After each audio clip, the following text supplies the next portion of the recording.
Université. Bonsoir, Cheikh Bentounès. Bonsoir à tous. Merci d'être avec nous ce soir.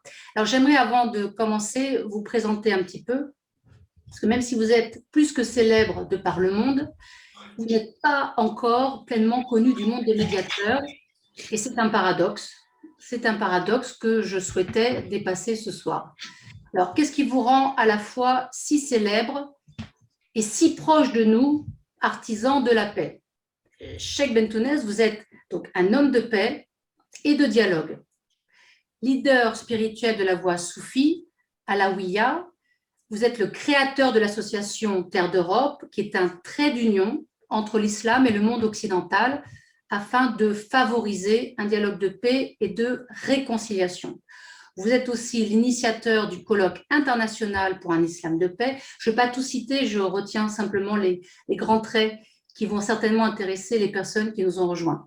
Vous êtes fondateur de l'association Aïssa ONG, qui a pour vocation principale d'œuvrer à l'émergence d'une société du mieux vivre ensemble, à travers la réconciliation de la famille humaine. Et ce terme famille humaine, j'imagine, qui va résonner dans tous les médiateurs qui vont vous suivre ce soir.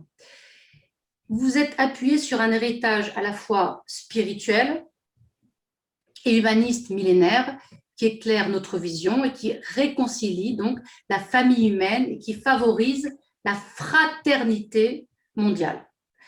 Et à ce titre, vous avez créé la Journée internationale du vivre ensemble en paix depuis 2017, donc ça fait déjà 4 ans. Et cette journée, elle vient de voir éclore la Déclaration universelle du vivre ensemble en paix avec l'ONU, ce qui est quand même pas rien. On voit donc que vous êtes tout à la fois un homme de médiation, vous êtes écrivain, pédagogue, conférencier, acteur du dialogue interreligieux et de l'égalité homme-femme, et vous parcourez le monde en messager de paix. Vous êtes en quelque sorte le super-héros de tous les médiateurs que nous sommes. Et vous êtes fait le témoin d'une culture de la fraternité soucieuse d'unir les efforts des uns et des autres afin de dégager un dénominateur commun, on verra lequel, nourri par des valeurs universelles partagées. Et je sais que ce n'est pas toujours évident pour les personnes qu'on peut avoir aussi en formation de croire à ces valeurs universelles partagées. C'est pour ça que je trouvais ça très précieux avec, bien évidemment, le SEMA et l'AMH. Nous trouvions ça très précieux et nous trouvions que c'était un immense honneur pour nous de vous avoir aujourd'hui parmi nous pour nous partager votre expérience. Donc, un immense merci, Cheikh Bentounès. Et pour commencer, est-ce que vous pourriez nous parler de la fameuse déclaration? Nous, en France, on connaît bien la Déclaration universelle des droits de l'homme qui a fait un peu le tour du monde. Mais il y a maintenant cette Déclaration universelle du vivre ensemble en paix, ce qui laisse entendre que peut-être tout n'avait pas été dit à travers cette Déclaration universelle des droits de l'homme. Donc, qu'est-ce que c'est que cette Déclaration universelle du vivre ensemble en paix que vous venez, Cheikh Bentounès, de promouvoir le 16 mai dernier, donc c'est tout neuf, avec l'ONU, l'Organisation des Nations Unies? Merci, je vous remercie beaucoup.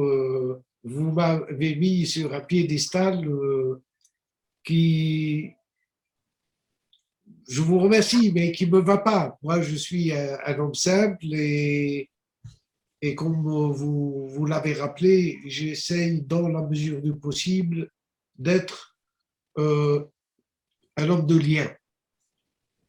Parce que nous sommes tous, qu'on le veuille ou pas, raccordés par quelque chose de physique et à notre naissance, au départ, nous sommes raccrochés à nos mères par le cordon ombilical. Et si on remonte de génération en génération, on voit que tous les êtres qui ont peuplé cette terre ont été raccrochés quelque part, liés les uns aux autres, à leur mère qui elles-mêmes sont liées à leur mère. Et on voit que l'humanité tout entière n'est en fait qu'une grande famille, cousins, neveux, frères, sœurs, amis, ennemis, mais nous sommes quand même tous reliés à cette même réalité qui s'appelle l'humanité. L'humanité, c'est un état d'être. c'est un état qui se vit. Et il est au cœur même de notre conscience. Nous naissons tous comme des hommes et des femmes, mais l'humanité, c'est un état d'être. Il faut en prendre connaissance, il faut le découvrir en nous, il faut découvrir cette réalité cachée en nous. Et cette déclaration universelle du vivre ensemble en paix vient nous rappeler cela. Elle nous dit, nous sommes tous de la même famille. Et que pour le bien de tout un chacun, surtout après cette épreuve que nous avons tous subie, cette épreuve de cette pandémie du Covid-19, qui a touché les pauvres et les riches, qui a touché les parents et les grands-parents, les petits-enfants, donc un mode de séparation qui a arrêté l'économie mondiale. Il est temps qu'aujourd'hui, nous prenons conscience de cette réalité à laquelle nous appartenons et qui s'appelle humanité. Le chacun pour soi, aujourd'hui, cette culture du jeu moi ou du jeu tu, il faut quelque part chercher un remède à guérir, à nous guérir de cet égoïsme qui nous enferme dans un système que tout le monde aujourd'hui sait qui nous conduit tous vers une plus grande catastrophe. Les mers sont polluées, l'air est pollué, la terre, comme disait un président de la République française, nos maisons brûlent et nous regardons ailleurs. La terre, partout. Vous avez parlé du Canada aujourd'hui et de l'Ouest américain, mais c'est partout. C'est partout qu'il y a des clignotants qui nous interpellent et qui nous appellent à la prudence. La fonte des glaciers, le réchauffement climatique, la disparition des espèces. Jusqu'à quand cette humanité en nous ne prend pas le dessus sur cet égoïsme qui nous enferme et qui est stérile? Parce qu'il ne donne que des fausses solutions. Nous essayons de dénuer les problèmes, mais nous en créons d'autres. Et nous les léguons malheureusement à nos enfants et nos petits-enfants. Donc, il est temps que chacun puisse, dans un cercle et pas dans un système pyramidal, puisse donner le meilleur de lui-même et recevoir ce qu'il a droit en tant qu'être humain. Et c'est cette déclaration est quelque chose qui nous interroge et nous demande, est-ce qu'on a encore en nous une part d'humanité? Laissez cette part d'humanité s'exprimer et dire, nous désirons tous, pour chacun d'entre nous, pour nos enfants, pour les générations à venir, un vivre ensemble en paix, pour construire l'avenir l'un avec l'autre et pas l'un contre l'autre. Apprenons à nos enfants à débattre et non à se battre. Et donnons la chance à la paix. Vous savez que les conflits armés aujourd'hui coûtent à l'humanité 13% de l'économie mondiale. 17 000 milliards de dollars. Ça, c'est les chiffres des Nations Unies. C'est un chiffre astronomique. Avec peut-être le quart ou le tiers de ces dépenses pour s'entretuer les uns les autres, nous avons la possibilité de reconstruire des liens sociaux, des liens économiques, des liens de coopération, des liens de fraternité, des liens de justice, etc., etc. Et le monde pourra, si on le souhaite et s'il y a une volonté en nous, le monde pourra, peut-être il ne faut pas rêver, il ne faut pas dire que tout, on va changer la face de la Terre, mais au moins donner une chance à la paix, donner une chance au vivre ensemble. Et ça repose sur l'éducation. Comment éduquer l'être humain très tôt et très jeune à la culture du nous. Dire, apprendre à un enfant à dire notre terre, au lieu de dire ma terre, c'est différent. Ma ville ou notre ville, c'est différent. Mon père ou ma mère, si je dis notre mère ou notre père parce que je la partage avec mes frères et sœurs, c'est différent. Donc, la conscience se nourrit de choses simples. Et en lui donnant la chance à cette éducation, en l'intégrant dans les cursus, en lui donnant une pédagogie et en faisant qu'elle soit le socle sur lequel un enfant, la vision d'un enfant, de lui-même et des autres, puisse se construire dans un monde de diversité, de respect, de pluralité, parce que c'est une richesse, au lieu de l'enfermer dans des concepts, dans des idéologies, dans une religiosité qui l'enferme et lui donne une identité, je dirais, lourde à porter. Il lui donne une identité meurtrière quelque part. Les identités meurtrières dont parle Amin Malouf. Voilà, le très, très célèbre livre que j'aime beaucoup et que je lis souvent, qui nous rappelle ces notions. Et comment se fait-il qu'aujourd'hui, nous allouons des sommes astronomiques à, par exemple, l'espace? C'est très intéressant. C'est très intéressant d'aller sur Mars ou demain sur d'autres planètes. Mais comment peut-on oublier que nous sommes dans un vaisseau qui s'appelle Terre, qui est en train de se dégrader jour après jour? C'est pas à travers des générations, mais c'est aujourd'hui, on constate une dégradation. En une génération, il y a des pertes énormes qui se passent. Donc la dégradation, elle est là devant nous.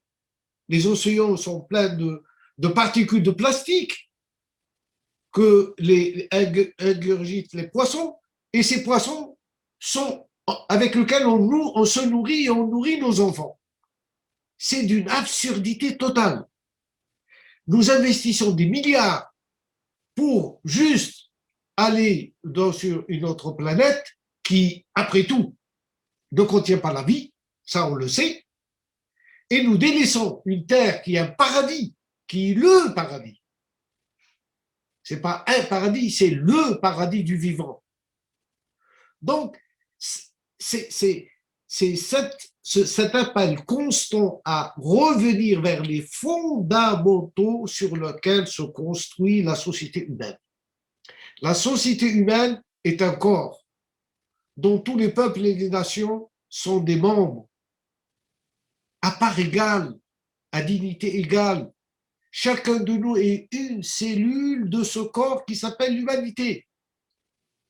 Et son bien-être dépend du bien-être des corps, du corps dans lequel il s'inscrit.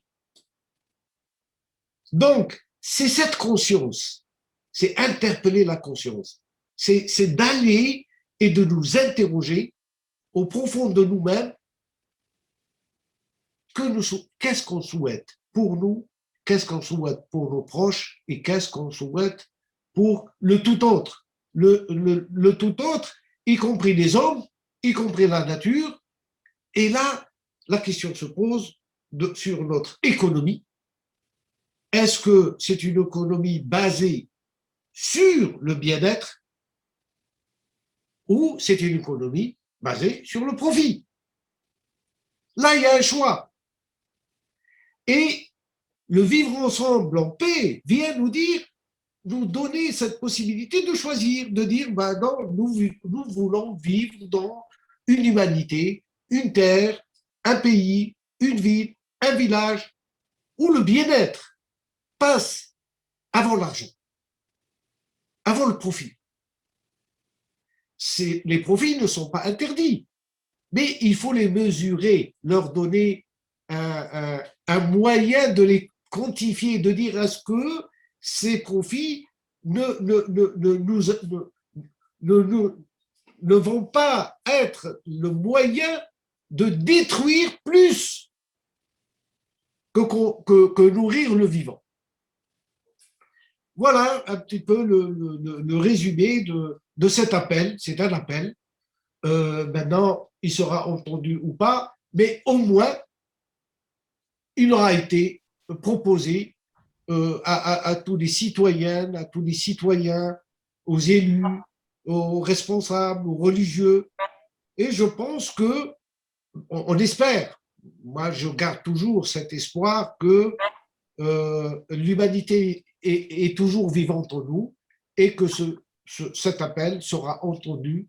Et si ce n'est pas pour notre génération, eh ben, ça sera la génération suivante. Merci. Donc cet appel au vivre ensemble en paix, de prime abord, on peut avoir l'impression que c'est une évidence et que, bien évidemment, naturellement, les êtres humains aspirent à vivre en paix. Simplement, dans le vivre ensemble en paix, il y a le ensemble. Alors, il y a une certaine culture de l'Ubuntu. Nous sommes, donc je suis. Donc, je ne peux pas exister si je n'appartiens pas à un ensemble.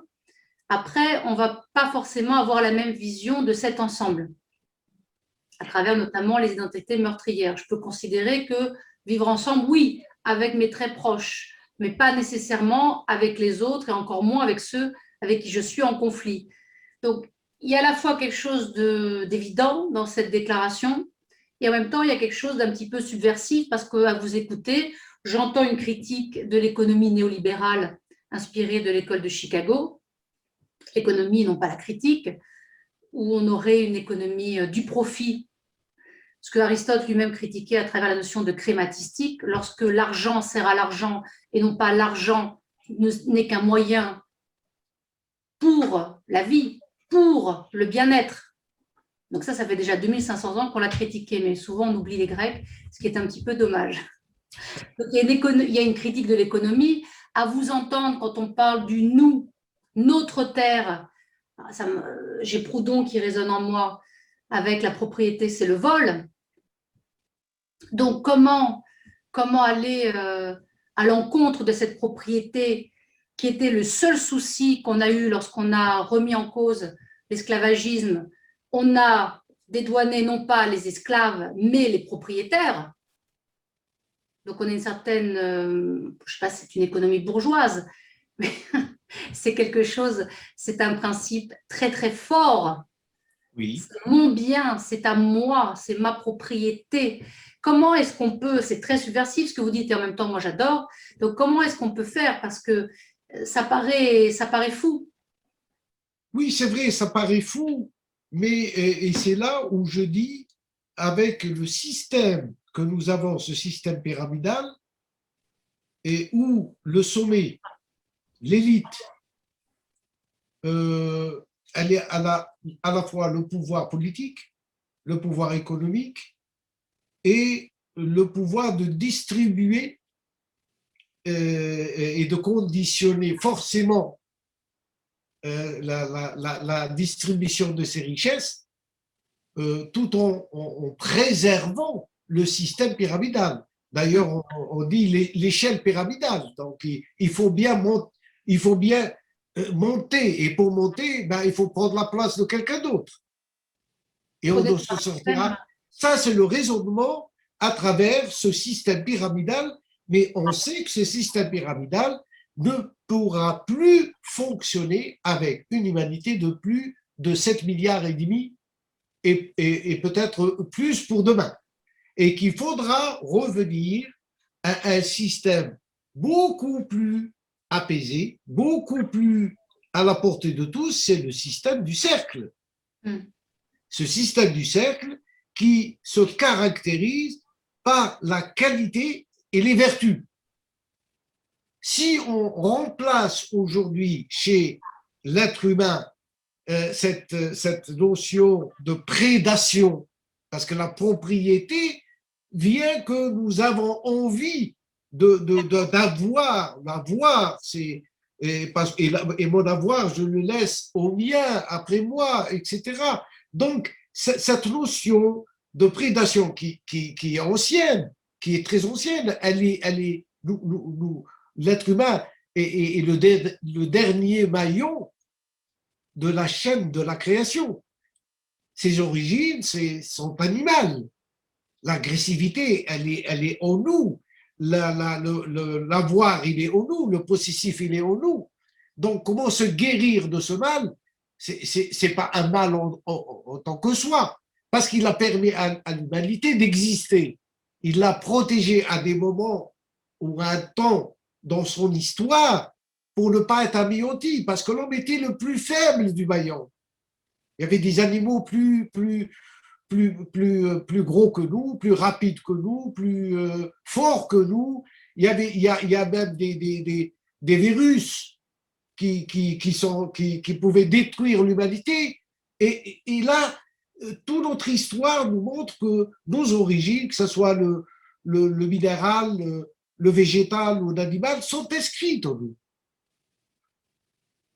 Et un arbre aussi, il va pousser là où il y a l'humidité, là où il y a l'eau. Il va se protéger des vents en poussant de telle façon pour faire face au vent. Il va chercher des terres plus arables que d'autres. Donc tout ça, c'est dans nos gènes.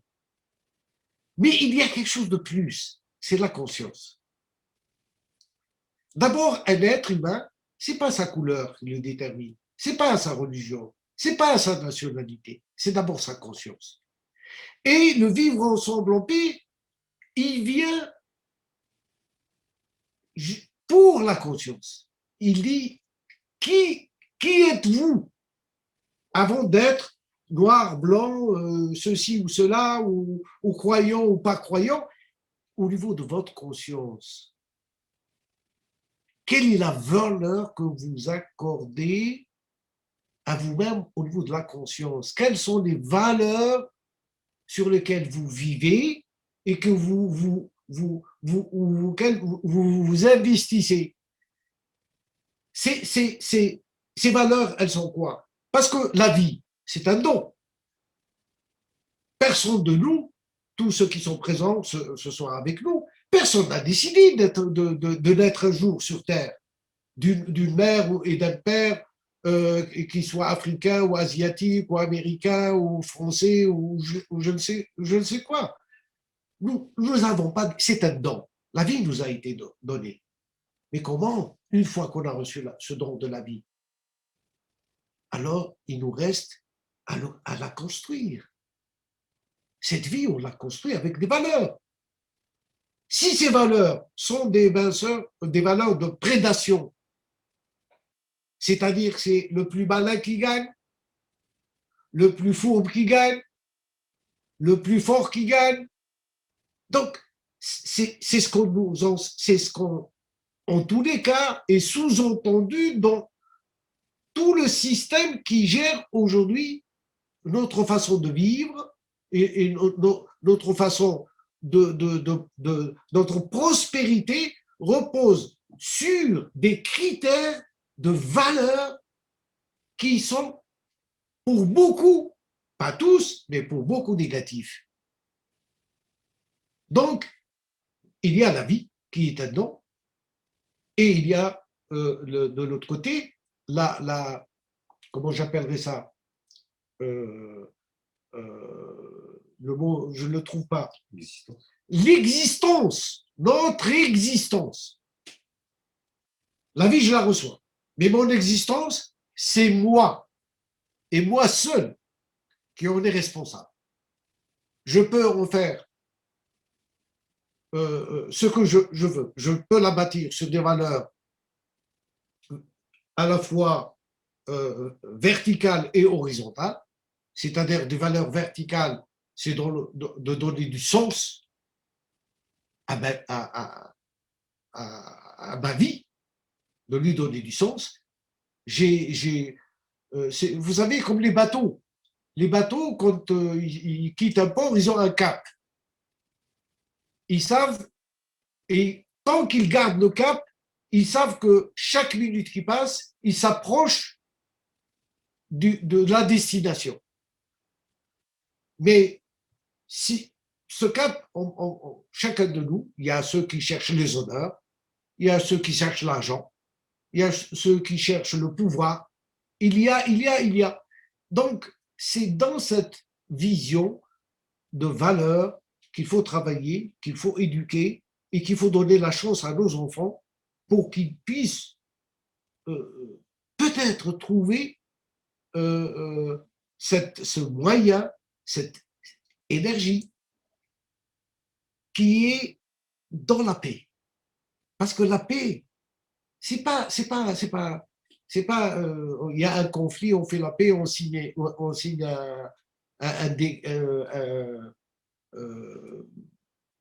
Protocole d'accord. voilà, un accord entre nous. Non, la paix, c'est plus que ça.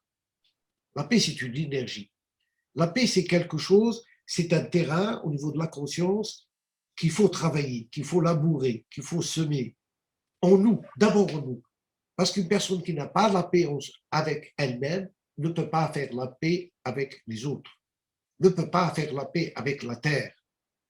Beaucoup de conflits naissent parce qu'on n'est pas en paix et qu'on reproche à l'autre d'être celui qui me dérange, celui qui me, c'est lui qui alimente mon conflit. Donc, ayons cette je dirais, honnêteté de regarder en nous, est-ce que nous avons résolu le conflit de notre vie avec nous-mêmes? Est-ce que je suis bien avec moi-même pour que ce soit, que ce vivre ensemble puisse s'installer avec ma partenaire ou mon partenaire, avec mes enfants, avec mes voisins? Et c'est ça, ça commence dans la cellule familiale, et puis dans le quartier, et puis dans la ville, et puis dans le pays, et puis oui, avec la terre tout entière. Oui, bien sûr qu'il y a des particularités, bien sûr qu'il y a des différences, mais tout ça n'est pas négatif. Chaque peuple a développé quelque chose qui se rajoute au trésor. Donc, ça augmente si on donne la possibilité à chacun d'augmenter cette prospérité. C'est possible. Et le gâteau sera plus grand. Et le partage sera pour chacun beaucoup plus. Là, on a toujours oui, si je donne plus, ça va diminuer. Non, ça va augmenter. C'est augmenter les chances pour tous. Regardez le Covid. Si on avait fait, on a signé avec des prix Nobel, on a dit que tous les chercheurs se mettent ensemble, que tous les pays mettent une caisse et mettent les chercheurs ensemble à travailler. On n'aurait pas eu un Covid chinois, un vaccin chinois, un vaccin russe, un vaccin américain, et ceux qui n'ont pas eu de vaccin aujourd'hui se lamentent parce qu'ils ne l'ont pas fait et ils doivent être en attente pour les pays s'ils veulent bien leur donner une part de ce vaccin qu'ils ont développé. Si on avait cette notion d'humanité, ça aurait été normal que cette pandémie qui a touché tout le monde, eh bien, tout le monde se met au travail ensemble.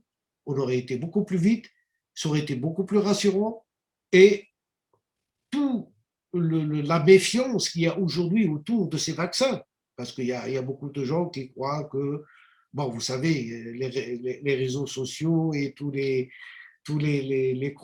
complotistes ont trouvé le moyen encore de semer le doute là, sur ce vaccin qui, on ne le sait pas, il peut être aussi la clé de survie de cette humanité. Je crois que j'ai trop parlé, je vous laisse un peu. Oui. Vous parliez de conscience. Donc, si je comprends bien, derrière cette éducation à la paix, ce qui est fondamental, c'est qu'il y ait une certaine conscience de notre humanité partagée. Et dans l'humanité dont vous parlez, vous dites aussi, oui, mais il y a cet égoïsme, il y a cet ego, il y a cette animalité, il y a cette agressivité. Je voudrais surtout pas jeter l'opprobre sur les animaux, parce que sauver l'un pour sauver l'un, on va accuser l'autre. Donc, il y aurait une part en nous, est-ce que c'est ça? Il y aurait une part en nous qui, est-ce qu'elle serait inhumaine? Est-ce qu'elle serait à travailler? En tous les cas, qui n'irait pas dans le sens, alors Freud parlait des pulsions de mort, Thanatos contre Eros, et Eros parfois peut aussi être une pulsion de mort, pourquoi pas. Le désir de possession qui peut m'amener, remonte à Cain et Abel, qui m'amène à aussi à mon frère parce que je veux posséder sa terre ou je veux avoir la première place. Est-ce que ça ne viendrait pas conforter ce que certains disent sur l'humanité? Donc là, je me fais un peu l'avocat du diable, bien évidemment. Bien sûr. À savoir que, regardez le monde tel qu'il est, quelle paix vous voulez construire avec une telle humanité? Égoïste, individualiste, qui préfère la guerre peut-être de prime abord à la paix, et s'il faut encore l'éduquer correctement pour qu'elle puisse accéder à la paix, est-ce que c'est la peine de déployer tous ces efforts? Oui, j'en suis persuadé. J'en suis persuadé, à moins d'être un aveugle et de ne pas reconnaître la vérité qui est devant nous. Demandez aux Syriens, demandons aux Irakiens, demandons à tous ceux qui aujourd'hui errent sur terre sans domicile, qui ont abandonné leur maison, leur pays. C'est une catastrophe avec une échelle mais inconcevable, avec aujourd'hui des destructions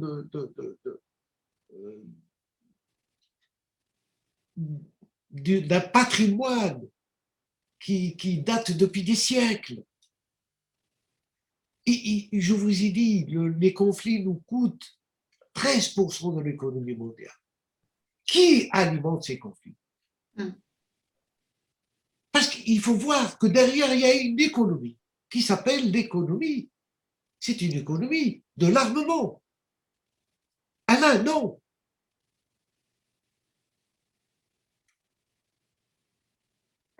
Si on ne commence pas par réfléchir aux causes, parce que les conflits, il faut rentrer dedans, il faut aller dedans et de voir la faille.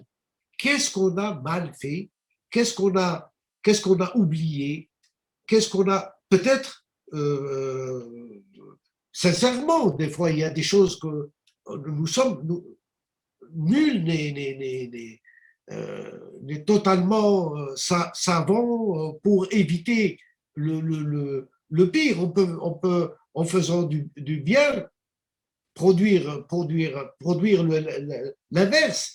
Mais il y a aujourd'hui, si on ne comprend pas l'économie des marchands d'armes, eh ben on ne peut pas comprendre la notion du conflit, parce qu'il y a ceux qui l'alimentent. C'est clair. Ça, c'est une chose. La deuxième chose, je dirais, on n'a jamais investi dans la paix. Je vous dis, on investit des milliards dans les conflits armés. Dans la paix, dites-moi combien on investit dans la paix. Est-ce qu'il y a un budget? Est-ce qu'il y a un ministère?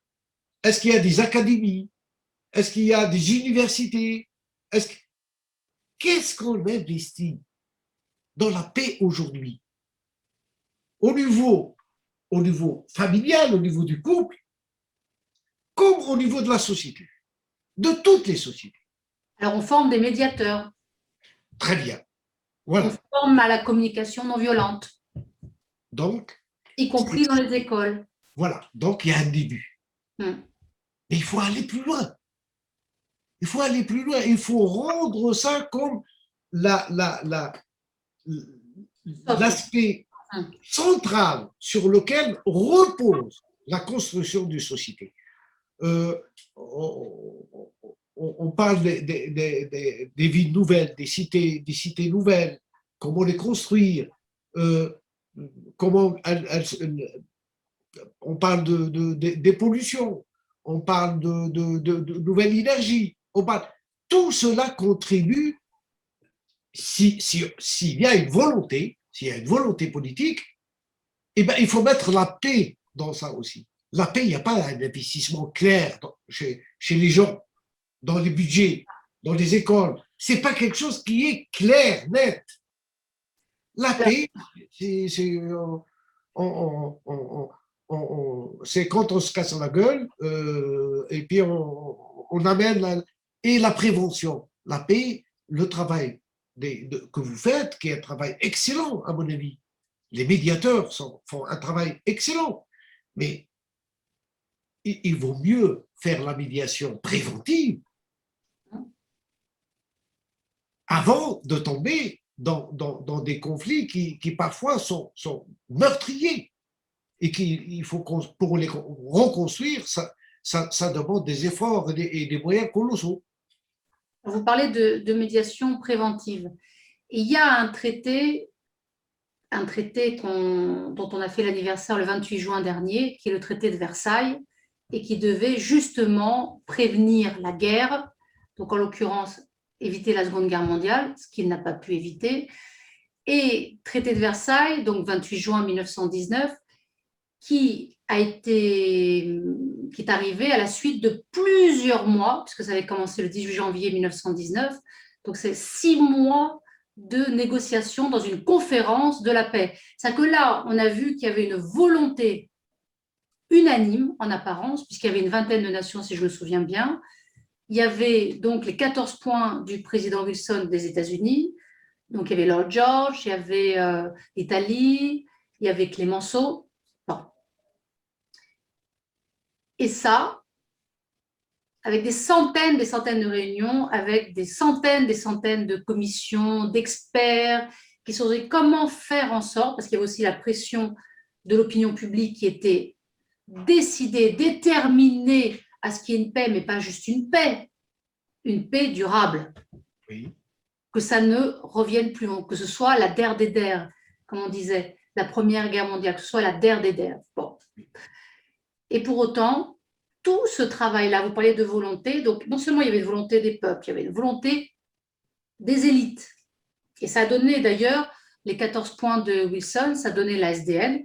Au début de chacun des traités de paix qui ont suivi le traité de Versailles, il y avait les points de Wilson, les 14 points de Wilson. Et la SDN a donné l'ONU, que vous connaissez peut-être largement mieux que nous tous ici, puisque vous avez créé cette première journée de la paix au monde avec l'ONU en 2017. Et cette déclaration encore avec l'ONU. Donc on voit qu'il y avait une volonté, et historiquement, manifestement, ça n'a pas suffi, d'ailleurs pour des raisons économiques, avec la crise de 1929.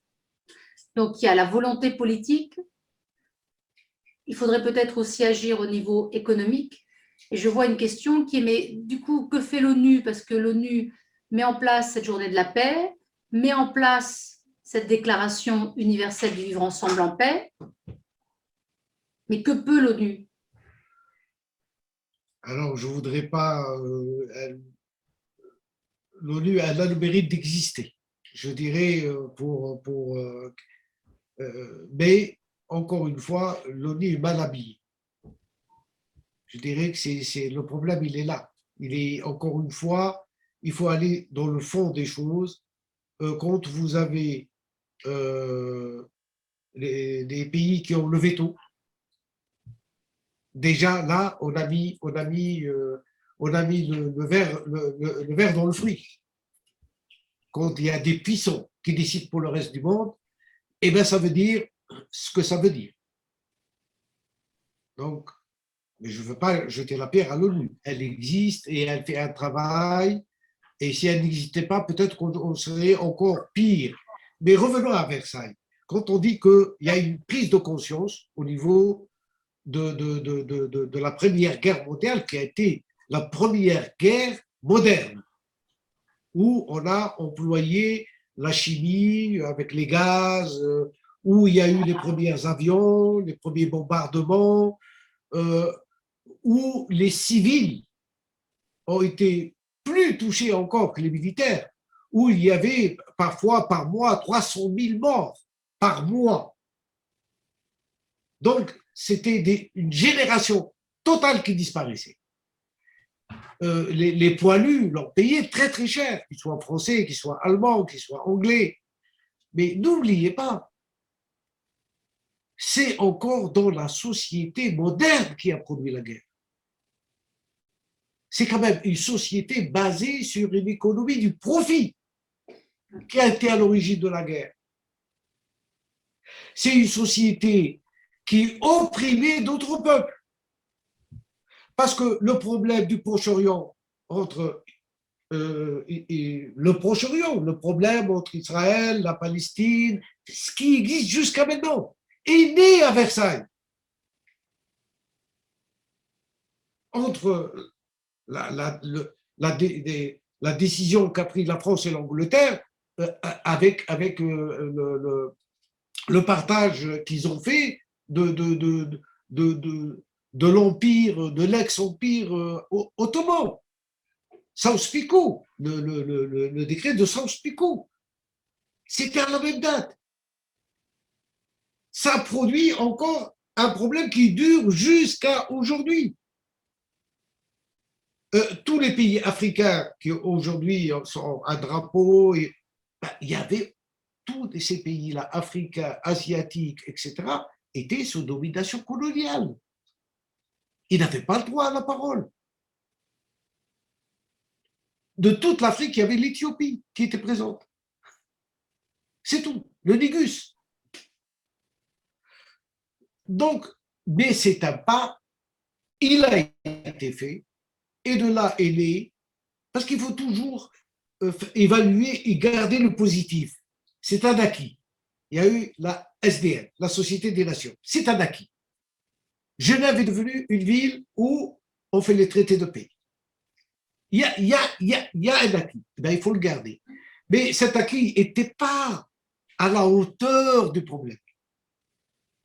Et comme on a fait de l'Allemagne le responsable de tous les maux, on a préparé la Deuxième Guerre. Non, les Allemands, le réveil d'une chose, c'est la revanche. Parce qu'ils ont été humiliés. Ils n'ont pas été traités avec une humanité, de dire oui, vous avez une responsabilité, mais nous, si on a une responsabilité, ben non, ça suffit. Nous sommes tous responsables de cette catastrophe. Et c'est vrai que nous sommes tous responsables de la catastrophe d'aujourd'hui. On ne peut pas mettre sur le dos de quelqu'un. C'est les États-Unis qui sont responsables, c'est la Chine qui est responsable, non, c'est la France qui est responsable, et d'autres ils disent non, c'est la Russie. Non, nous sommes tous en tant qu'êtres humains responsables. C'est cette conscience qu'il faut aujourd'hui éveiller chez les gens. Sortir de ce qu'on appelle le triangle dramatique de Karpman, c'est-à-dire arrêter de considérer qu'on est seule victime et que l'autre est l'unique persécuteur, l'appeler un sauveur qui, bien évidemment, va devenir persécuteur en se faisant victime. Bon. C'était peut-être ça aussi l'erreur. Donc, il y aurait une conscience, ce que j'entends dans votre conscience, c'est cette conscience d'une co-responsabilité, sortir des identités meurtrières dont parle Amin Malouf et dont on a parlé tout à l'heure, essentialistes, et rentrer dans une perspective plus existentialiste, et c'est peut-être pas pour rien que Sartre a écrit « L'existentialisme est un humanisme », c'est qu'à partir du moment où je considère qu'il y a une existence face à moi, je considère qu'on est dans un processus, qu'il y a quelque chose à construire, que je ne peux jamais pleinement condamner quelqu'un, d'où qu'il vienne, quelle que soit sa couleur de peau, sa religion, parce que l'être humain est en évolution, et que pour bien évoluer, encore faut-il évoluer ensemble. Tout à fait, tout à fait. Et c'est là que quand vous avez parlé de condamnation, il ne faut jamais condamner un être, il faut condamner des actions. Et ça, il faut faire la part des choses. Il y a des actions qui sont mauvaises. Un être, quoi qu'il fasse, il est sacré. Et ça, il faut que nous nous habituions à regarder avec cette différence. La justice, elle est faite pour les actes, pas pour juger la personne. La personne est sacrée. Ça, c'est la deuxième chose, avec laquelle il faut remédier, c'est aide ton frère, comme on dit chez nous, qu'il soit oppresseur ou opprimé. Oh, s'il est oppresseur, je dois l'aider. S'il est opprimé, oui. Mais s'il est oppresseur, comment je ne peux pas l'aider? Si, c'est en le prenant par la main, c'est-à-dire en l'empêchant de faire, en l'empêchant de faire du mal. Lui donner la main, ne pas l'exclure, aller vers lui quand même, parce qu'il est notre frère.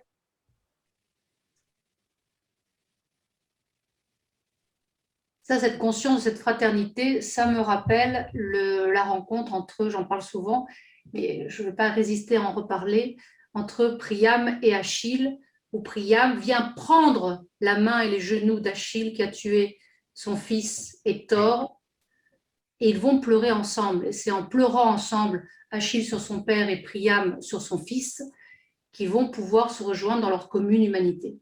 Donc ça veut dire qu'il faut une rencontre. Absolument. C'est aussi toute la justice restaurative. Absolument. C'est le cercle. Parce que la dynamique du cercle, elle repose sur quoi? Le cercle, pour qu'il tourne, il y a toujours un des points qui est en bas et un autre qui est en haut. Mais pour qu'il y ait la dynamique, celui qui est en bas, un jour sera en haut, et c'est sur celui qui était en haut hier que repose tout le poids du reste. C'est ainsi que la roue tourne. La roue du temps, elle tourne. Nous sommes tous responsables, nous sommes tous bourreaux et victimes. Elle tourne. Les bourreaux d'aujourd'hui seront les victimes de demain, et ainsi de suite, si on n'a pas compris. Et ça, il faut l'enseigner à nos enfants. Enseigner à nos enfants, par exemple, le triangle de Pascal. C'est toujours le 1. C'est toujours le 1 qui s'additionne et on arrive à des chiffres astronomiques. Mais c'est toujours l'unité qui prime. Nous sommes tous une partie de cette unité. Nous sommes tous dans notre singularité un principe de l'unité. Nous sommes tous différents. Nous naissons du même ventre, mais nous sommes différents. Nous avons la même mère, le même père, mais nous avons des gènes légèrement différents. Nous avons des empreintes digitales différentes. Donc le principe de l'unité, il est tout le temps présent en nous. Et ce principe de l'unité nous rappelle, vous êtes un, oui, dans la singularité, mais vous êtes un dans l'unité du tout, y compris la nature. Tout le vivant est relié, et quand je dis tout le vivant, même le virus qui aujourd'hui, soi-disant, nous attaque. Peut-être qu'il est venu nous réveiller, parce qu'il a choisi un moyen assez astucieux, c'est l'air qu'on respire. Il vient par la respiration. Et aucun de nous ne peut s'empêcher de respirer. Donc, aucun de nous ne peut l'éviter. On ne peut pas s'arrêter de respirer. Comment ne pas respirer l'expiration de sa femme ou de son homme ou de ses enfants, ou de sa grand-mère ou de son grand-père? C'est impossible. Nous sommes liés. Oui, cette conscience d'une interdépendance, y compris avec mon apparent ennemi, y compris avec le virus qui pourrait me tuer. Donc, c'est cette unité dans le vivant. Alors, il y a deux questions que j'aimerais relayer. Une dans le fil de discussion et une qui nous vient de Fatima de Washington. Bon, bonjour Fatima. Alors, ça me rappelle, la question de Fatima me rappelle le principe dont parle Simone Veil avec un W, la philosophe, à savoir le désir de servitude, ou encore la Boétie avec la servitude volontaire. Fatima demande comment expliquer la démission de tous ces gens devant les différentes responsabilités, parce que vous parlez bien d'une co-responsabilité. Oui. Je ne peux pas m'exclure d'une forme de responsabilité en considérant que je suis juste victime. Comment donc expliquer cette résignation? Comment expliquer ce laisser-faire au niveau gouvernemental, social, familial? On a eu un cas en janvier dernier, on a parlé de l'inceste. Il y a un ouvrage là-dessus, je ne reviendrai pas dessus, mais on avait fait un webinaire sur l'emprise et on voit qu'il y a des choses terribles qui se passent même dans les familles avec une forme de complicité consciente ou inconsciente. Vous disiez, il faut prendre la main du persécuteur. Et pour autant, comment expliquer que cette main-là, je ne vais pas la prendre, voire même je vais me faire peut-être le complice de la main. Parce que quand on parle des totalitarismes, on parle de Staline, ce n'est pas Staline lui-même qui a tué. Il y avait des milliers de personnes qui ont tué à sa place. Oui. Comment expliquer que tous ces gens en apparence normaux puissent se faire les complices des bourreaux? Et comment donc expliquer cette forme de démission? Parce que peut-être pour moi, je n'ai pas les réponses à tout, mais moi je vois que nous sommes à la fin d'un cycle. C'est comme si nous traversons la nuit, et plus on s'enfonce dans la nuit, et plus on s'approche du lever. C'est-à-dire que c'est tous ces épreuves, parce que nous avons vécu parfois sur des illusions politiques.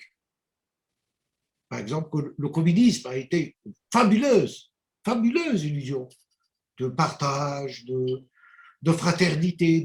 Il a nourri des consciences et les gens étaient adhérés, je dirais, comme on adhère à une religion. Et puis le communisme s'est effondré, comme se sont effondrées toutes les idéologies. Donc, cette notion qu'on peut, par une idéologie, par un système politique, par un système économique, que ce soit le capitalisme, le libre marché, ceci, cela, on a tout essayé. Mais on a oublié la paix. On a oublié l'humanité. On a mis des efforts considérables sur sur des réflexions, sur un travail, sur des savoirs, mais on a oublié, parce que ça nous semblait tellement simple, tellement évident, sur cette énergie de la paix. Moi, je l'appelle énergie de la paix. La paix avec soi, la paix avec l'autre, la paix avec l'environnement. L'homme, son orgueil l'a aveuglé, à tel point qu'il s'est cru le maître absolu, qui décide de tout, qui contrôle tout. On a oublié que la nature, elle nous parle. La nature, elle ne produit aucun déchet. Elle nous nourrit depuis des siècles. Elle recycle tout. Il n'y a pas, vous allez dans une forêt, vous ne trouverez pas de déchets. Les seuls qui produisent des déchets, c'est nous. C'est l'homme. C'est la société humaine.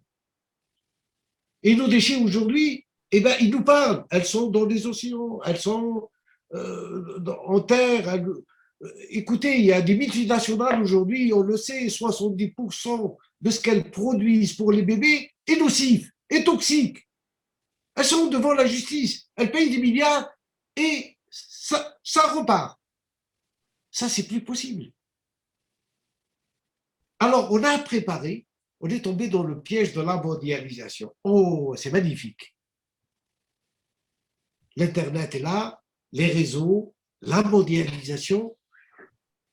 Ça a été une mondialisation pour augmenter les pouvoirs et les avoirs. Et elle se retourne contre nous aujourd'hui. Elle nous dit, c'est fini. Vous allez, cette mondialisation, c'est votre humanité ou c'est la perte de tout le monde. Nous ne pouvons plus contrôler aujourd'hui l'Internet. Nous ne pouvons plus qu'aujourd'hui contrôler les fake news. Nous ne pouvons plus contrôler tous ceux qui agressent parce qu'ils sont, des génies dans l'informatique, ils agressent des hôpitaux, ils agressent des institutions, ils font arrêter, ils peuvent demain arrêter une ville, ils peuvent peut-être demain arrêter un pays. Donc, cette mondialisation nous a projetés dans un autre univers. L'univers, ou bien c'est le nous, ou bien c'est la catastrophe. C'est très paradoxal de penser que la mondialisation qui pourrait, en apparence, correspondre exactement à ce que vous souhaitiez, c'est-à-dire un nous, un monde uni, donc la mondialisation avec un dépassement des frontières et une connexion au niveau mondial, que cette mondialisation est précisément, de manière paradoxale, ce qui empêche de nous relier les uns aux autres. Il lui manque une âme. Hum. Il lui manque une âme. Donc, une âme, ça veut dire une conscience. Voilà, donc c'est une conscience commune. C'est-à-dire qu'il ne suffit pas simplement d'être dans le faire ou dans l'avoir. Voilà. C'est important de pouvoir… Alors, derrière l'âme et la conscience, moi, j'aimerais revenir au logos des Grecs, c'est-à-dire trouver une parole qui fasse sens. Absolument. Absolument. Déclaration. Absolument. À travers cette déclaration, puisque c'était la première question, à travers cette déclaration universelle du vivre ensemble, donc trouver les mots adéquats pour pouvoir construire un projet commun. Tout à fait. Et ça commence, je vous dis, dans les écoles. Tant qu'on n'aura pas compris que c'est là que ça commence à l'école dès le premier âge. C'est là qu'il faut planter la graine. Alors, ça commence à l'école. Maintenant, les personnes qui vont planter les graines, il faut elles-mêmes qu'elles aient une certaine conscience éveillée, parce que dans les écoles, on peut tout enseigner. On a pu enseigner la haine, on a pu enseigner, Albert Jacquard l'a beaucoup critiqué, tout ce paradigme de la concurrence, de la compétition. Lui qui pourtant était polytechnicien, il savait de quoi il parlait. Donc, les limites d'un paradigme concurrentiel, on l'enseigne aussi dans les écoles. Donc, c'est vrai qu'il faudrait à la fois être dans les écoles et en même temps pouvoir toucher les adultes qui vont former les enfants. Bien sûr, mais il y a un début. Et on se bat, justement, cette déclaration universelle du vivre ensemble en paix. Son but, c'était quoi? Parce que je vais vous avouer, peut-être pas, ce n'est pas une vérité, mais je vais vous avouer quelque chose. Notre but n'était pas de faire une journée auprès des Nations Unies. Notre but était de commencer par quelque chose. C'est comme si on ouvrait légèrement une petite porte pour glisser dedans l'éducation à la culture de paix. C'est ça le but. Le but réel, c'est celui-là. C'est que demain, les Nations Unies décrètent que d'ici 2030 ou 2035, dans tous les programmes scolaires de tous les pays du monde, on inscrive la culture de paix dans toutes les langues et dans tous les programmes scolaires du monde entier. Voilà le but. Se battre jusqu'au bout. On a fait une petite ouverture, et bien maintenant il faut l'agrandir. D'autant plus que les 193 pays l'ont signé. Alors personne ne peut dire demain, ah non, moi je n'ai pas signé. Ils ont tout signé. Même la Corée du Nord. Oui, c'est ça qui est magnifique, c'est que là, pour le coup, il y a une belle unanimité. Alors d'où elle vient cette unanimité? D'où elle vient? Moi je suis qui? Je représente quel intérêt? Quelle force? Je ne représente rien. Et pourtant, ça a été un moment à l'Assemblée générale des Nations Unies où tout le monde s'est levé, où tout le monde s'est embrassé. Ouais, j'ai le souvenir de la représentante de Cuba, c'était une femme qui faisait peut-être 1,80 m. costaud, une vraie athlète, elle m'a pris, j'ai quitté le sol et elle m'a embrassé sur la bouche. Vous vous rendez compte?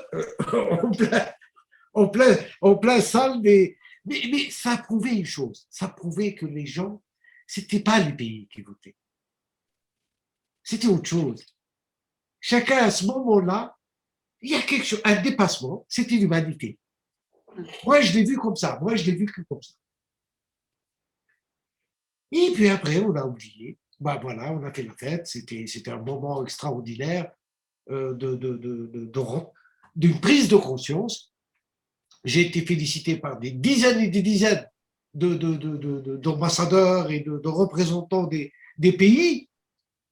Et voilà, on a classé l'affaire. Eh bien non, on n'a pas classé l'affaire. L'affaire, elle continue. Et elle continuera jusqu'à ce que la paix devienne, et si Dieu me prête vie, l'élément central dans la construction de la société de demain. C'est qu'on a je repense à la devise française, liberté, égalité, fraternité, et c'est vrai que on ne met pas la paix dans la devise. Et je ne sais pas s'il y a un pays au monde qui a comme devise la paix. Malheureusement, il n'y en a pas. Je peux vous le dire, il n'y en a pas. Et pourtant, c'est une déesse, Irénée. Et oui, c'est Pas, une déesse. Pas extrêmement célèbre non plus, il faut le dire. Et chez les monothéistes, c'est Dieu lui-même. Qui est amour. Donc, on adore, tous les chez les hindouistes, donc dans toutes les traditions, elle existe, mais elle a été oubliée, cette notion de paix, cette énergie, encore une fois, je l'appelle énergie, parce que c'est cette énergie qui nous a permis de faire ce qu'on a fait. Moi, elle m'a parlé, elle m'a conduit.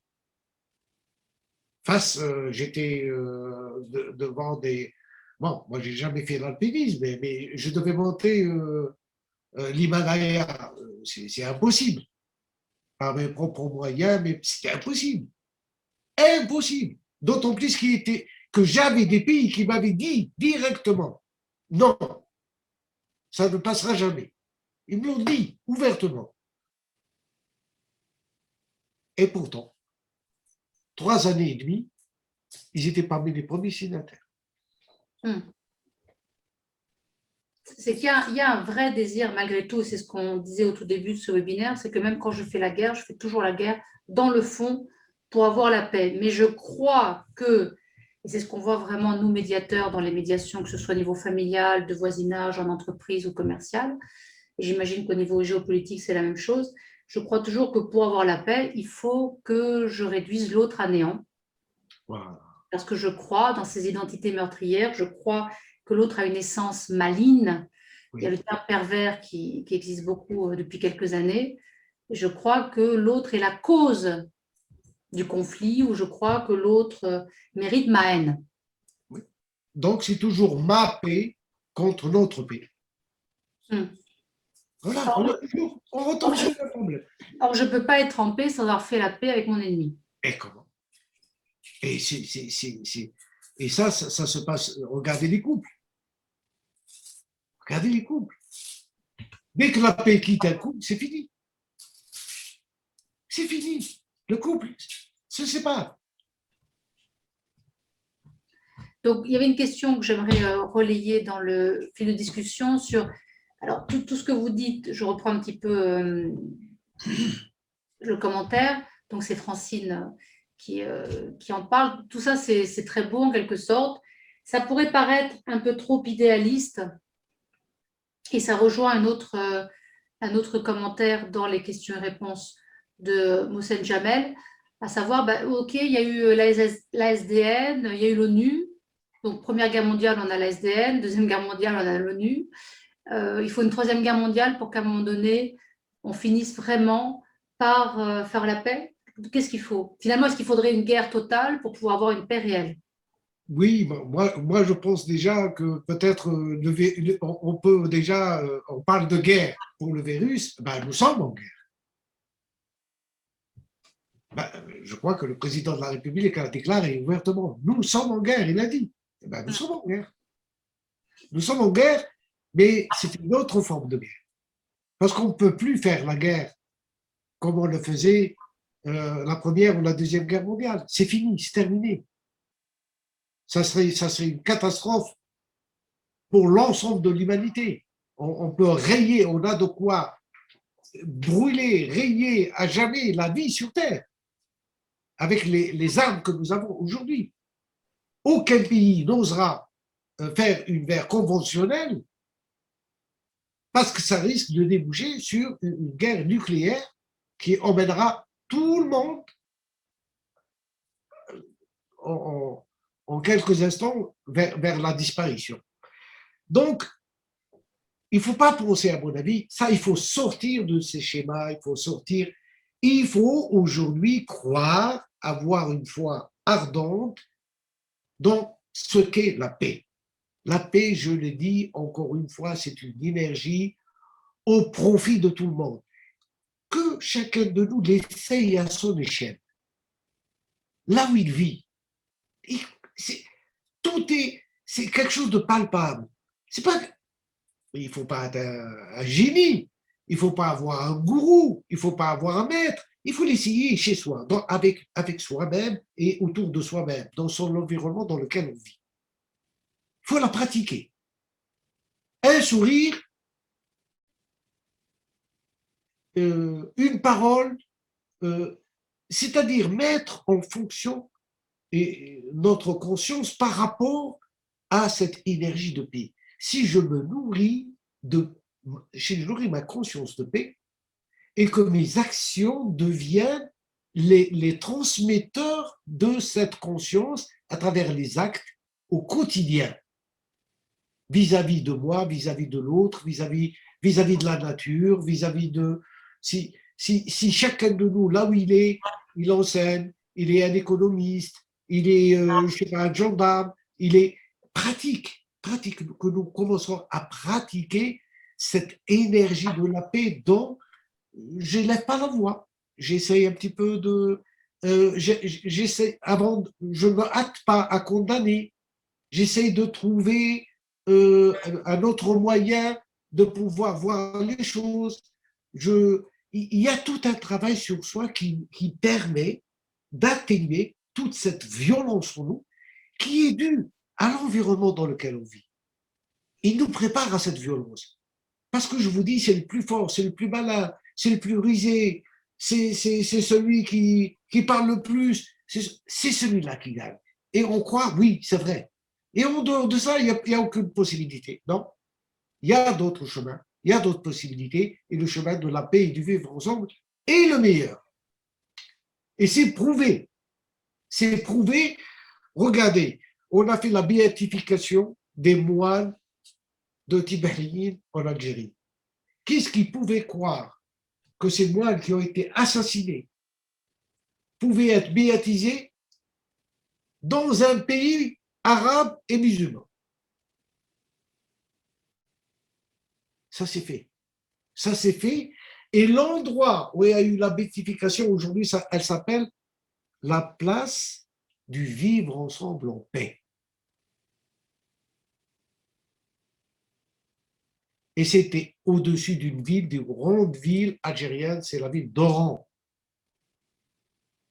Devant la basilique Notre-Dame de Santa Cruz et une petite mosquée. Et c'est là qu'ils ont été béatifiés. Au-dessus d'une ville de 2 millions de personnes. Et toute la ville était les parents qui sont venus, les invités qui sont venus, plus de 1500 ou 2000 personnes qui sont venues, l'accueil qu'il a, c'était la première fois que les imams et l'envoyé du pape, que tous les représentants de tous les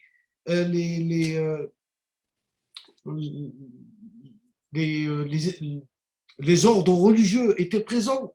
La rencontre s'est faite dans la mosquée, la grande mosquée, et c'est là que les gens se sont rencontrés, et de là est parti le cortège ensemble pour faire la béatification. Il n'est pas sorti d'une église, il est sorti d'une mosquée. Vous ne trouvez pas ça quelque chose qui en a parlé? Quelle est la presse qui en a parlé? Dites-moi. Mais je ne sais pas. Eh bien, il n'y en a pas. Malheureusement, il n'y en a Oui. pas. Donc, il y a une forme aussi de responsabilité des informations qu'on va diffuser et ne pas être dupe de ce qu'il y a sur les réseaux sociaux ou les médias mainstream ou autre encore, d'une propagande politique, ne pas être dupe de ce que je peux entendre. Voilà. Et ce que j'entends dans ce que vous dites, c'est aussi croire malgré tout à cette énergie de la paix. C'est-à-dire qu'il faut une certaine foi, peut-être une certaine folie, et il faut surtout aussi beaucoup de courage. Parce que cette énergie de la paix, lorsque je me sens opprimée, lorsque je suis en position d'inégalité, que ce soit sociale, culturelle, parce que je n'ai pas accès à des biens les plus élémentaires et que je suis rejetée, c'est très difficile de pouvoir la cultiver. C'est vrai, c'est vrai. Et je pourrais vous raconter beaucoup de choses à ce sujet. Moi, j'ai la chance avant le Covid, je voyageais beaucoup, j'ai rencontré beaucoup de gens, que ce soit en Afrique, que ce soit en Asie, que ce soit même ici en Europe. Je m'occupe de la jeunesse parce que les scouts, je suis. Donc, on a ces problèmes-là, on les rencontre dans son parcours, mais on ne les résout pas. La façon de les résoudre, dès qu'on commence à s'agir, parce que ça, c'est comme un feu qui brûle dans la personne. Elle a un feu en elle. Et c'est un feu qui se traduit par la colère, qui se traduit par le manque de confiance, qui se traduit par. Donc, comment l'atténuer? C'est encore une fois en la prenant par la main et en essayant de dire, en partant de zéro, eh ben, même le zéro, c'est pas rien. Le zéro, c'est quelque chose. Donc, reprenez-vous et on essaye petit à petit d'arriver à trouver des solutions. Jamais ne désespérer, jamais aller à dépasser la limite de ce que notre humanité, sacrifier notre humanité. Parce que dès qu'on agresse, on a passé la frontière de cette humanité. Donc cette agressivité se retourne contre nous. Ce qu'il y a, c'est que l'agression, le plus souvent, on parle de guerre, on parlait de prévention en matière de conflit. Il y a beaucoup de guerres. La guerre en Irak était une guerre dite préventive. Et le plus souvent, d'ailleurs, les guerres se présentent comme étant des guerres ou en réaction à ou en prévention. C'est-à-dire qu'il n'y a pas de persécuteur qui se revendique persécuteur. Le persécuteur se revendique toujours victime. Oui, je suis tout à fait d'accord avec toi, excusez-moi, avec vous. Je vous parle par exemple, en 2017, 20 jours avant l'Assemblée générale des Nations unies, le président des États-Unis décrète que Jérusalem est la capitale d'Israël. Il décrète, c'est le président des États-Unis. Et moi, on faisait la promotion de la JVEP et on partait d'une ambassade à une autre, d'une délégation à une autre. Donc la promotion, je rappelle, hein, pour ceux qui nous suivent, de la journée internationale de la paix. Tout à fait. Et on était cette fois-ci chez l'Allemagne fédérale qui avait, chaque pays invite des délégations et vous venez, ils vous interrogent, comme vous faites maintenant, vous m'interrogez, donc j'essaie d'expliquer un peu tout le bon baratin, comme je le fais aujourd'hui, pour vendre ma journée. Il y avait un journaliste qui était présent, et ce journaliste est un journaliste américain, mais d'origine palestinienne. Il me dit, cher Badounez, vous êtes là pour défendre la paix, etc., qu'est-ce que vous dites de la déclaration du président des États-Unis qui vient de nommer Jérusalem capitale d'Israël. Vous êtes pour vivre ensemble. Qu'est-ce que vous dites de ça? Et moi, je n'étais même pas au courant, parce que ça venait d'être fait le matin. Je n'avais pas suivi, je n'avais pas l'information. Donc, c'est le ciel qui m'est tombé sur la tête. J'avais une seconde pour réfléchir. Je lui dis, écoutez, la meilleure des choses, à mon avis, mais moi, je ne suis pas un politicien, je n'ai pas un pouvoir politique. Nous, on est une ONG qui travaille pour le vivre ensemble en paix, mais je vous donne mon avis. Mon avis, c'est que tous les États, c'est actuellement, l'Assemblée va se réunir, l'Assemblée générale va se réunir dans 15 jours ou dans 20 jours, je ne me souviens plus exactement, on prend la décision ensemble de reconnaître Jérusalem comme capitale d'Israël et capitale de la Palestine. Et on aura résolu un problème de 60 ans. Il y a eu un silence.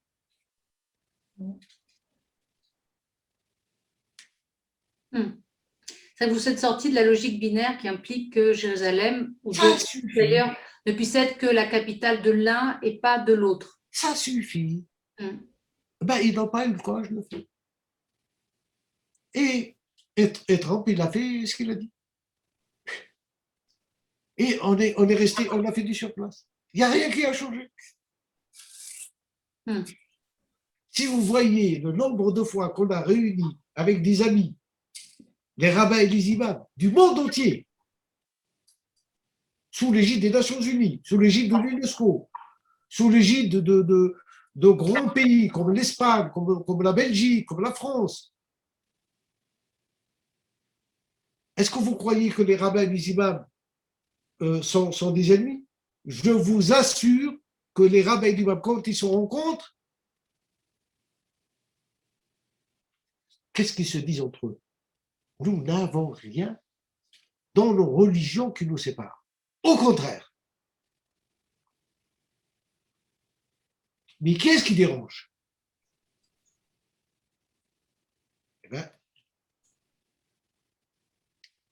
Je ne sais pas si je peux le dire, mais c'est la politique. Ils sont les otages des politiques. Oui. Là, vous mettez le doigt sur quelque chose d'absolument fondamental et vous parliez et on va bientôt conclure, vous parliez de conscience. C'est-à-dire qu'être en humanité, c'est aussi être en conscience d'un certain appel. Cet appel, c'est l'énergie de la paix. Bon. Et dans cette conscience-là, on pourrait juger un petit peu idéaliste pour qu'elle puisse émerger. Ce que j'entends dans ce que vous dites, c'est qu'il y a aussi une prise de conscience à avoir de tout ce qui ne relève pas de cet élan de la paix et qui existe malgré tout, et pour lequel il ne s'agit pas d'avoir une forme de haine, mais peut-être de compréhension du système dans lequel on se retrouve, à savoir une certaine forme d'économie, de prédation, oui, une certaine forme de politique, de domination, pour faire bref. Donc, ça veut dire que si on se veut médiateur, qu'on soit médiateur professionnel ou artisan de la paix, eh bien, c'est important d'aller au-delà de la simple gestion du conflit. C'est important de pouvoir aussi s'intéresser à ce qui relève de l'économie, à ce qui relève de la politique, et que donc la médiation dans le fond, il faut qu'elle ait une inscription dans une certaine économie du vivre ensemble, dans une certaine politique du vivre ensemble. Et ça veut dire que la médiation, il faut qu'elle ait un enjeu qui dépasse ce qui relève simplement du conflit, un enjeu véritablement politique. Tout à fait, tout à fait. C'est un enjeu politique. En tous les cas, il sera de plus en plus dans l'avenir. C'est un enjeu politique et capital, parce que là, nous tournons en rond. Il n'y a aucun pays, il n'y a aucune nation. Nous tournons en rond et nous perdons du temps. Et il faut qu'il y ait une nouvelle voie de sortie. Il faut aller de l'avant. Et on ne peut pas aller de l'avant, ni avec une idéologie, ni avec une religion, ni avec un système comme on nous promet ou c'est l'informatique, c'est les data, les fameux, Big data. voilà, les big data qui vont nous sortir de là. C'est une conscience humaine habitée par la paix, habitée par le vivre ensemble. Et ce vivre ensemble, il est pour l'humain et il est pour le reste. Parce que n'oublions pas que nous ne sommes pas les seuls habitants de la Terre. Préserver et prendre conscience du vivant qui nous entoure, c'est une exigence. Et là, nos enfants ou les jeunes sont plus en avance que nous. Ils sont beaucoup plus en avance et beaucoup plus conscients. Donc leur conscience est beaucoup plus prête à ce nouveau discours, le discours de la synergie. Ils savent que tout seul, aujourd'hui, on ne peut pas s'en sortir. Mais à plusieurs, on peut. Et plus ce plusieurs s'agrandit, et plus, regardez les open source aujourd'hui, tout le travail qui est fait, il y a des gens qui travaillent et qui l'offrent au reste du monde.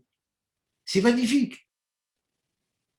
Donc, il y en aura de plus en plus de choses qui vont aller dans ce sens, parce qu'il n'y a pas d'autre voie. Quand je dis d'autre voie, je ne suis pas devin, mais je dis, c'est la voie de la paix. Et cette paix, elle a un sens pour chacun d'entre nous. Faut-il qu'il y croie? Faut-il qu'il y pense? Faut-il que, quand nous levons et nous prenons notre petit déjeuner, à quoi je consacre ma journée? J'inclus dans ma journée cette attitude de paix. Je dis bonjour, ça ne coûte pas cher. Je regarde les gens avec un sourire, ça ne coûte pas cher. Mais c'est une transformation. Si je le fais sincèrement, si ça vient du fond de ma conscience.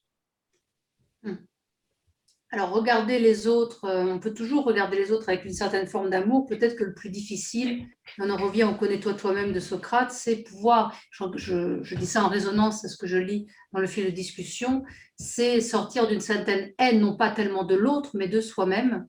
Et donc, pouvoir déjà, je ne sais pas qui se dit déjà bonjour à soi-même, moi pas d'ailleurs, qui se dit bonjour le matin en se regardant dans la glace, qui se sourit d'ailleurs à soi-même, et qui s'accueille également dans sa part d'humanité. Donc ça relève aussi d'un travail intérieur. On parle du développement personnel, on parle de différentes techniques, mais on le disait, c'est pas évident lorsque je suis opprimée politiquement, lorsque je subis des inégalités économiques. Et là, par rapport aux politiques et à l'économie, qui serait en quelque sorte, il faudrait que les médiateurs fassent leur classe en matière politique, économique. J'entends dans ce que vous disiez à travers cette conscience du vivant, également l'écologie. Également l'écologie, je ne suis pas en train de prendre parti pour un parti politique qui serait écologiste, mais écologie au sens prise en compte de l'environnement, ou systémique, ça reviendra au même, prise en compte de l'environnement dans lequel je me trouve, mais là plus spécifiquement l'environnement vivant. Oui. C'est-à-dire que dans la conscience que j'ai de mon humanité, il y a la conscience de cette vie qui est en moi, oui, que je n'ai pas choisie, oui, que je vais peut-être transmettre. Oui, tout à fait, tout à fait. Et qui n'est possible que parce que je partage quelque chose avec d'autres qui ne sont pas moi. Voilà, c'est la sacralité de la vie. Mais la sacralité de la vie, pas seulement de l'être humain, mais aussi de la fourmi, mais aussi du ver de terre. Parce que tout ce qui est vivant provient d'une même source. D'une même source. Nous avons commencé par les l'ami bleu ou les bactéries. Nous sommes la même source. Tout le vivant est sorti de là. Et avoir sa conscience qui prend en compte ce vivant, c'est ça. Écoutez, il y a 2 mois, je me promenais, ici il y a une petite forêt, je me promenais, j'ai rencontré 3 jeunes qui se promenaient aussi, donc on s'est dit bonjour, et comme je les voyais de loin se pencher par terre et ramasser des choses, je leur ai dit, est-ce que vous avez trouvé des champignons? Je pensais qu'ils cueillaient des champignons. Ils m'ont dit, ah non, non, on ne cueille pas les champignons, mais on ramasse les mégots. Mm. 3 jeunes entre 14 et 17 ans. Je leur dis, mais pourquoi vous ramassez les mégots? Ah, ils m'ont dit, mais, ben, on ramasse les mégots parce que ça, c'est une forêt, on veut qu'elle reste propre, donc de temps en temps, on vient, on ramasse tout ce qui est sale. Vous savez, c'est quelque chose d'extraordinaire de voir 3 jeunes. Et je leur ai posé la question, mais alors comment voyez-vous votre avenir?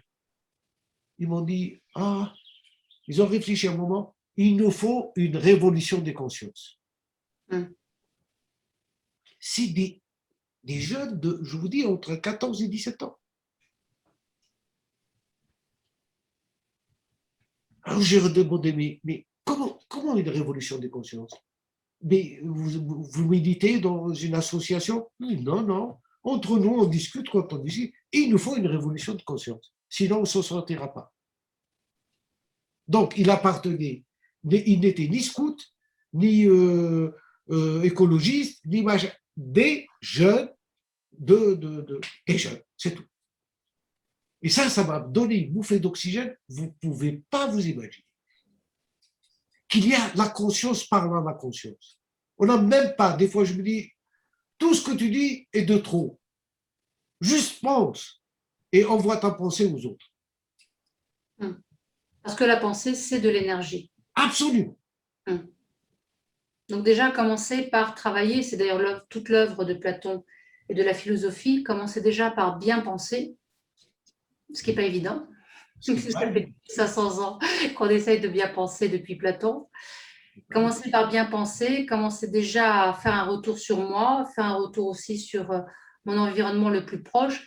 Et donc, ça veut dire être médiateur, c'est pas juste donc être artisan de la paix, c'est pas juste aller résoudre des conflits, c'est déjà nourrir ma conscience d'une certaine vision de l'économie, une vision de la politique, une vision de l'écologie, une vision aussi, je pourrais dire, anthropologique. Oui. C'est la fameuse question de Kant, qu'est-ce que l'homme et que puis-je espérer et que dois-je faire? Tout à fait. Et encore une fois, le cercle. Le cercle, toujours, dans le cadre d'un cercle. Jamais le pyramidal. Le piège, c'est le pyramidal. C'est votre ego qui vous dit, vous êtes mieux que. Ça, il faut faire attention. Être dans le cercle. Même si les pyramides ont donné des œuvres absolument magnifiques en Égypte. Ah, tout à fait. Mais ils nous ont donné peut-être la leçon qu'il nous fallait. Ils ont laissé un témoignage qui nous parle depuis 25 000 ans. On peut aussi voir la pyramide autrement, à savoir que le plus haut ne tient qu'en étant posé sur le plus bas et que le plus bas n'existe qu'en étant tourné vers ce qu'il y a de plus haut. Et donc, il y a cette connexion entre le plus bas et le plus haut. Et ça s'inscrit dans le cercle de pi. La pyramide est construite sur le nombre pi. Il ne faut pas l'oublier. Revenons aux fondamentaux. Le nombre pi, le nombre de l'harmonie. Cette harmonie entre l'intérieur et l'extérieur. Entre la partie de moi biologique et la partie esprit, et la partie psychique de moi-même. Nous sommes en guerre avec nous-mêmes, vous l'avez dit. On ne se dit même pas bonjour à soi, mais on s'engueule avec soi. Il y a des engueulades, en effet, avec soi. Hein. On se diminue, même on se flagelle parfois. Mais on ne se dit pas bonjour. Donc, commencer par là. Oui, effectivement, l'apaiser, être apaisé. Et il y a une joie. Quand on pour un médiateur, sa récompense, c'est une immense joie de voir que cette réconciliation, cette conciliation, cette retrouvaille, c'est faite. C'est comme réparer un tuyau qui fuit. L'eau, l'énergie, la vie, elle continue. Elle continue son parcours. On sauve des familles. Il y a des meurtres des fois, il y a des familles il y a un meurtre entre eux. Moi, j'ai assisté à ça. Un jeune homme a tué un autre.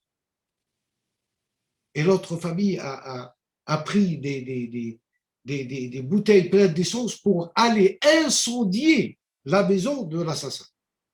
Avec les enfants, il y avait 17 personnes qui vivaient dans cette maison.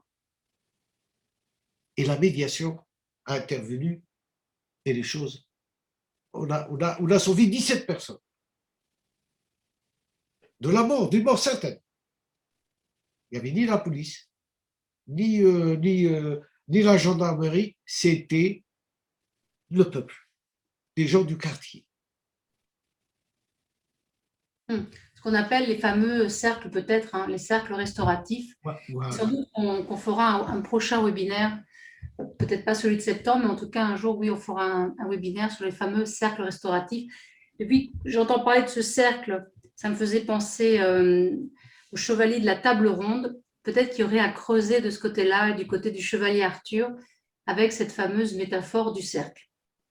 En tous les cas, je vois qu'il est 20 heures passées, donc on va conclure. Merci infiniment, Cheikh Bentounès. Vous parliez de la joie qu'il y a lorsqu'on est médiateur à, sans doute pas sauver, mais en tous les cas aider les personnes à se sauver du pire et à essayer de reconstruire quelque chose de possible entre eux.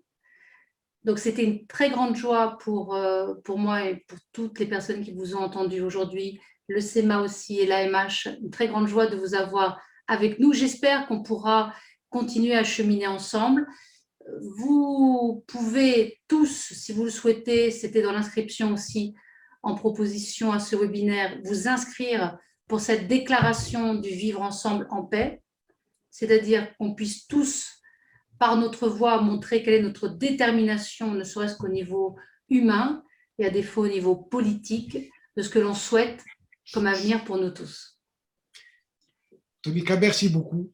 Merci beaucoup à vous et à tous ceux qui m'ont supporté pendant cette heure. Et voilà la déclaration universelle. Voilà. On va la mettre, une question qui a été posée, est-ce qu'on pourra revoir ce webinaire? Bien évidemment. Et donc, vous pourrez aussi accéder directement à cette déclaration universelle du vivre ensemble en paix et la lire et la transmettre pour que tout le monde puisse s'en imprégner et aussi faire cette œuvre de médiation sans laquelle personne ne peut être tout à fait en paix. Merci beaucoup. Merci à vous. Très bonne soirée. À bientôt, je l'espère. Oui, et très bon été à vous tous. Et on se retrouvera en septembre pour un prochain webinaire, sans doute sur la Grèce ancienne, mais on va encore préciser un petit peu les choses. Toujours dans cet esprit de la médiation et avec beaucoup de joie. Merci, Cheikh Bentounès, merci infiniment. Merci à vous. Merci beaucoup et merci à tous. Et très bon été. Merci.